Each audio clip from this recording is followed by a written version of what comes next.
there's a potential reason why the Yankees haven't acquired a left fielder yet in a trade, obviously. I mean, honestly, the fact is if Cashman wanted Max Kepler here, he would be a Yankee already. So maybe this potential big move could be something bigger than it could be Kepler and Luis Arraez, somebody like that. We just don't know yet if there is going to be another big move. That could also be the other thing. We don't know whether they're blowing smoke up our butts or not. So, but I do think that if he wanted Kepler here, he'd already be a Yankee. Okay, but something just popped out, and this is Baseball Prospectus. Okay, and this is one of the bodies that ranks prospects like Baseball America, some stuff USA Today, and whatever else.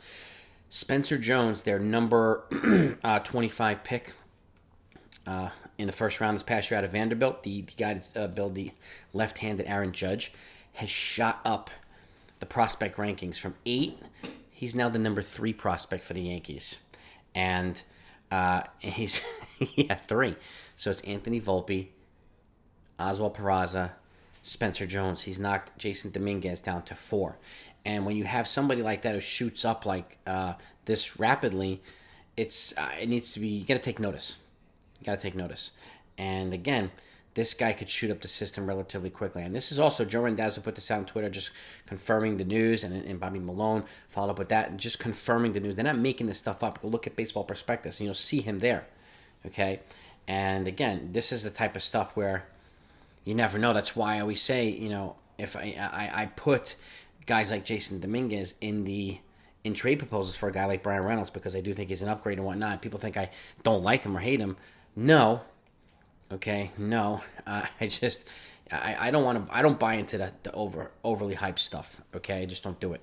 And and again, Spencer Jones himself is rocketing up the rankings, and to me, he profiles more a little bit better as a left fielder or corner outfielder than Dominguez does. Now, I hope Dominguez pans out. Okay, he's a switch hitter. He's got a huge upside, and he's got a good bat. And he's improving every year.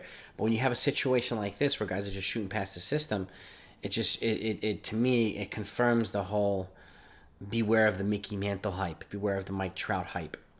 Okay, because that doesn't. It just. I mean, I beware of the Aaron Judge hype for Spencer Jones too, and they call him left-handed Judge and whatnot. His stats are almost identical in college, so I get that. And he's rocketing up the system already, just like Judge did. So I think it's important to take notice. But I was surprised to see him shoot at number 3, and I was surprised to see him bump Dominguez down. But it's actually a good thing that we have. We've got 2 infielders at 1, 2, 3, and 4. I mean, 1, 2. We got 2 outfielders at 3 and 4. My bigger concern is where are the pitchers. We got Clayton Beater on there. But who else do we have? We got Will Warren. We need some more pitching. So that's a bigger concern to me. But Spencer Jones could be a reason, and I'm not saying he is, but this is the type of stuff that happens that can force a team to not make a trade and say, you know what, Spencer Jones is probably going to be better than Kepler by the end of the year. So I just want to throw this out there, a little food for thought, and I want to know what you think. Again,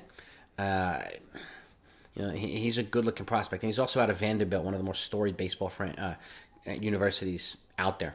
So, something to take notice. And I'm going to keep you posted on that as well. Anything else that happens, I hope you subscribe to this channel. If you like stuff like this, you want to know what happens with Spencer Jones or Dominguez or anybody else, you'll get news here. So if you do subscribe, I thank you for it. If you enjoy the content, hit the thumbs up as well. It just shows that you find it valuable, and I want to continue to put it out so on a regular basis for you.